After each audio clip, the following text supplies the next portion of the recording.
और आप सोचते थे कि खून सिर्फ लाल होता है। जाइए, इतनी बड़ी गलतफहमी के बावजूद आपके साथ खून माफ। कभी रक्तदान के बाद एकत्रित रक्त के रंग पर नजर डालिएगा, उसमें एक हल्की श्यामलता दिखाई देगी, एक ऐसा कालापन जो मानो लाल में सियाह मिलाने के बाद जन्मा हो। हमने तो मनुष्य के खून को सुर्ख जाना था, पर यह इतना सुर्ख नहीं। यह वह लोहित शोणित नहीं जिसकी बातें साहित्य करता है। इसमें यह कालिमा भला कैसे और कहां से आए? सच बात यह है कि मनुष्य का खून लाल होकर भी दो तरह की लाली लिए दो अलग अलग रक्त वाहिकाओं में बहता है। जो खून की नसें हृदय से उसे सभी अंगों तक ले जाती हैं वे धमनियां या आर्टरीज कहलाती हैं, और जो वापस खून को अंगों से हृदय तक लाती हैं उन्हें शिराएं या वेन्स कहते हैं। और यह जानकारी कि खून के जाने और वापस लौटने के लिए मानव जिस्म में अलग अलग नसें हैं, यह ज्यादा नहीं केवल 400 साल पहले मनुष्य को मिली है। संभवतः आपने शुद्ध और अशुद्ध खून के बारे में सुना हो। कुछ लोग यह जानते होंगे कि धमनियों का चमकीला लाल खून शुद्ध और शिराओं का गाढ़ा स्याह खून अशुद्ध होता है। यह शुद्धि और अशुद्धि क्या है? क्या शिराओं के खून में कोई गंदगी आ मिली है जो धमनियों में न थी? खून जब हृदय से अंगों की ओर रवाना होता है तो वह पहले फेफड़ों में से आया होता है, वहां से उसने ऑक्सीजन जमा की होती है। यह ऑक्सीजन लिए उसकी लाल रक्त कोशिकाएं पंप से फेंके पानी की तरह पूरे जिस्म के लिए चल पड़ती हैं। इन कोशिकाओं में हीमोग्लोबिन है। हीमोग्लोबिन में लोहा है। लोहे ने ऑक्सीजन का आलिंगन कर रखा है जिसे वह शरीर के पोर पोर कतरे कतरे को देगा।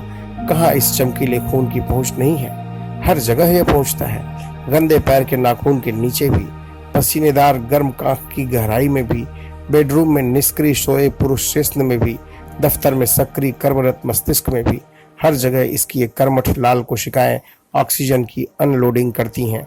फिर दूसरी वस्तु होती है ग्लूकोज। यह वह शर्करा है जिसको जलाकर शरीर अपने लिए ऊर्जा का एकत्रीकरण करता है। ग्लूकोज शरीर का ईंधन है। इसका इस्तेमाल शरीर अलग अलग रूपों में करता है। कैसे, यह बाद में जानेंगे। लेकिन ग्लूकोज भी रक्त के द्वारा ही धमनियों से होता हुआ शरीर में हर जगह पहुंचता है। फिर वापसी होती है। खून से जो लेना था ले लिया गया। ग्लूकोज भी, ऑक्सीजन भी, सोडियम, पोटेशियम, कैल्शियम जैसे तमाम खनिजों की अदला बदली तो चल ही रही है। अब पंप बुला रहा है, वापस आओ।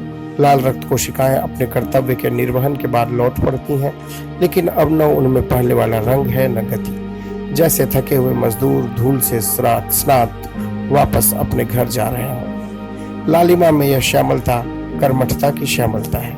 यह रक्त के कर्मियों की मेहनत का पुरस्कार है। श्रम के बाद निस्तेज होना एक असीम तुष्टि का परिलक्षण है। यह बताता है कि युद्ध और शांति दोनों क्षेत्रों में जो वापस लौटते हैं वे अस्त व्यस्त ही लौटते हैं। अस्त व्यस्तता इसलिए क्योंकि वे बहुत कुछ कर आए हैं। आप जरा शरीर में जरा धमनियों को ढूंढिएगा, आपको मुश्किल होगी। उनमें खून किसी तीव्र धार सा रफ्तार के साथ बहता है। अगर गलती से भी धमनी की दीवार फटी तो फव्वारा फूट पड़ेगा। ऐसे में वह चमड़ी के नीचे नहीं होती, एकदम थोड़ी गहराई में होती है। यह गहराई भी सायास कुदरत ने चुनी है ताकि वे सुरक्षित रहें। ऊपर ऊपर रहेंगी तो जरा सी चोट लगी नहीं कि फट पड़ी और जरा देर में ढेर सारा रक्तपात हो जाए। लेकिन चमड़ी के तुरंत नीचे शिराएं बहुत सी हैं। वे धीमे धीमे रक्त प्रवाह लिए वापस हृदय को लौट रही हैं। उन्हें वापस हृदय को पहुंचना है। रक्त प्रवाह में इसी द्रुत गति के कारण धमनियों की दीवारें मोटी होती हैं, जबकि शनैः शनैः उसके बहने के कारण शिराएं पतली भित्तियों वाली होती हैं। जितना तेज बहाव उतना भयानक दबाव और उतनी ही पतली दीवार। धमनियों के खून में चटक लाली ऑक्सीजन की मौजूदगी के कारण थी। अब जब ऑक्सीजन उससे निकाल ली गई तो बिना ऑक्सीजन वाला खून स्याह हो गया। लेकिन अभी बात अधूरी है क्योंकि इस लालिम जान पड़ते लहू के दो नहीं ढेरों रंग हैं। फिर इस शांति से बहते खून के तीर पे खड़े होंगे, सोचेंगे। मेहनत कश दिल की धड़कन जो नब्ज बनकर कलाई पर महसूस होती है। हृदय धड़क रहा है जब से आप मम्मी के गर्भ में थे और केवल 21 दिनों के थे, तब से वह नन्हे लाल गुब्बारे सा अंग खून को पूरे शरीर में फेंक रहा है। कब तक? पूरी जिंदगी तक। जब तक आपकी धड़कन है तब तक आपका जीवन है। हृदय चलना रुकेगा तो आप कैसे मर जाएंगे? हृदय का मृत्यु से सीधा क्या संबंध भला? आदमी का जीना तो मस्तिष्क पर आधारित है ना, तो फिर दिल तनिक थम भी गया तो मौत कैसे आ गई? जीवन में गति कोई देता है तो वह हृदय देता है, और अगर गतिमान थम गया तो जीवन थम गया। मस्तिष्क जो कपाल के अस्थिकोटर में कैद है, हिल नहीं सकता। उसे ऑक्सीजन और ग्लूकोज के लिए दिल के धड़कने का इंतजार हर पल रहता है कि कोई आएगा और उसे उसकी जरूरत का सामान दे जाएगा। वह आने को है, बस आने ही को है। वह अब आया, अब आया, आया, आया नहीं। कब तक जिएगा मस्तिष्क इस नहीं के इंतजार में? 5 या 6 मिनट बस, फिर काम खत्म, फिर कुछ नहीं, मौत। दिल के पास 2 अलग अलग नसें हैं खून लाने के ले जाने के लिए।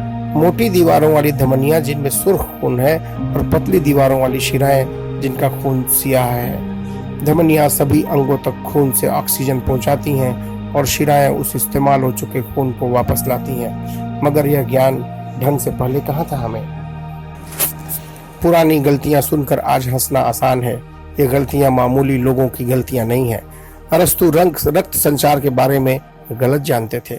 गैलेन को बड़ी गलतफहमियां थी। मानव शरीर के रहस्य जानने के लिए उन्हें खोलना पड़ेगा। लाशों के भीतर उनके अंगों को झांकना समझना पड़ेगा। और तमाम प्राचीन और मध्यकालीन समाजों में ह्यूमन डिसेक्शन के ऊपर जब तब अनगिनत बंदिशें लगाई जाती रहीं। कोई कहता था कि धमनियों में हवा बहती है जो फेफड़ों से उनमें आती है। कोई कहता था कि दिल में तो आत्मा का वास है, खून तो यकृत पंप करता है शरीर में। जितने विद्वान उतने बयान। देखा किसी ने कुछ ढंग से कुछ भी नहीं, देखने दिया ही नहीं गया। वह सच्चाई सामने आती कहाँ से जो आज स्कूलों में कक्षा 5 का बच्चा जानता है। फिर हुए विलियम हार्वे, अंग्रेज, कैम्ब्रिज और पाडुआ में पढ़े हुए। उन्होंने रक्त संचार तंत्र को लगभग उस तरह बताया जिस तरह आज उसे हम जानते हैं। लेकिन उन्होंने सबसे मौलिक बात क्या बताई थी? एक मोटी बात समझिए, खून आपकी नस नस पोर पोर में है, लेकिन कहीं पर भी वह खुला नहीं बह रहा है। हर जगह हर स्थान पर वह कैद है, अलग अलग साइज की धमनियों शिराओं में।